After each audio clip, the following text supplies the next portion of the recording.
This is Module 9, Question 2. We have a firm, Schultz Industries, that's going to purchase Aras Manufacturing. They're currently a supplier, and there's some synergy to doing it. We have some cash flow for Aras, and then we have the rates at which the cash flows are going to grow, for how long, then they're going to double off or level off. And then we also have the cost of capital for Schultz and Aras are 11 and 9%. We have some information about share price and what's the most that Schultz should pay for Aras. Okay, let's just start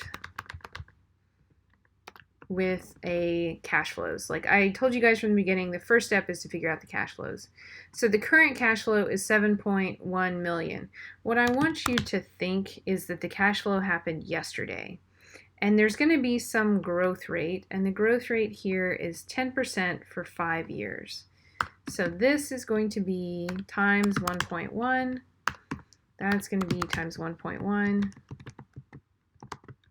And after the 5th year, it's going to level off at 4%. All right. So the question is, one, what is the value of this firm? So let's just pick a discount rate and do the calculation first, and then think about what the appropriate one is. So it's going to level off at 4%.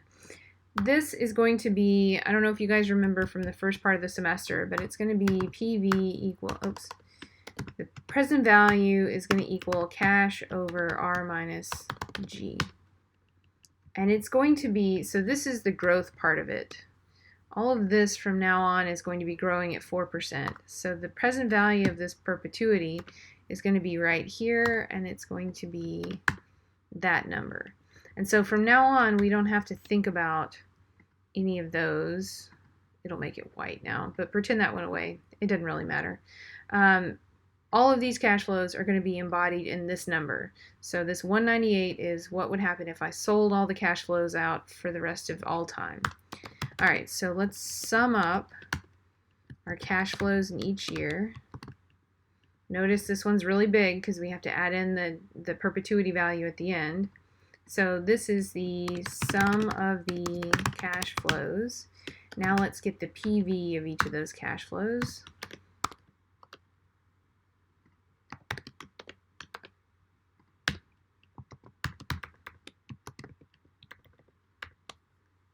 Let me add a line. And now let's do the NPV.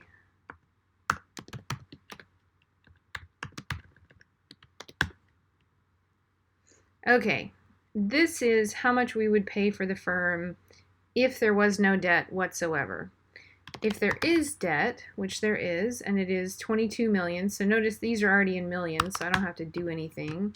The enterprise value of firm is going to be that minus that.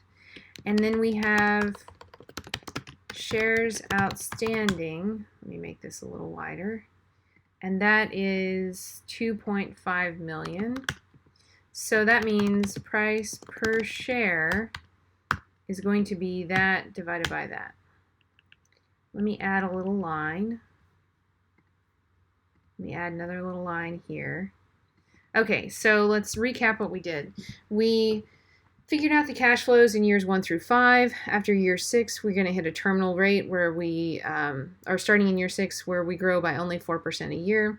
When we do that, we have to take a perpetuity. The value of the perpetuity is going to be C over R minus G. We picked an R because we're not sure what the R is going to be yet. And we picked a G. We didn't pick a G. We were told a G. When we do that, we don't have to add up any more cash flows past here. We just sum all the cash flows in years 1 through 5 because the value of this is embodied in the 198. We get the present value of these cash flows, and then we discount those back or add them up to get the sum. We subtract the debt and have the value of the firm. We have shares outstanding. When we divide, we get the price per share. The only thing left is to figure out the proper rate. So there's only 2 different possible costs of capital. One is 11% and one is 9%. So the book says and your slides say that you should use the one for the project. So you need a project-specific discount rate. If we use 0.09, it gives us the answer, 67.63. Let me make that yellow.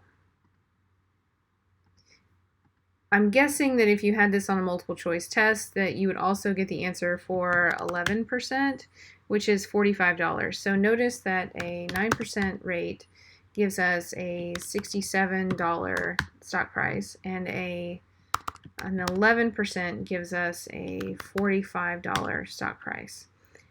Notice that the 11% makes the stock price lower. That's something that we talked about in the first part of the semester. The higher the discount rate, the lower the NPV of the project, all things being equal. Like a normal project, if you don't have any kind of weird cash flows, will have a lower NPV. This is the higher NPV, but it's actually the one that you should use because the project, you're buying Eris, and therefore you should use their cost of capital. And so that's the first part of the line here, is that we're going to use their cost of capital. And I think those are all of my comments on that, but that's how you would do that. You can do it a bunch of different ways. You can calculate this as annuity, that as a perpetuity. I just think it's easier to do it with the 1, 2, 3, 4, 5 and timeline. I hope that helps.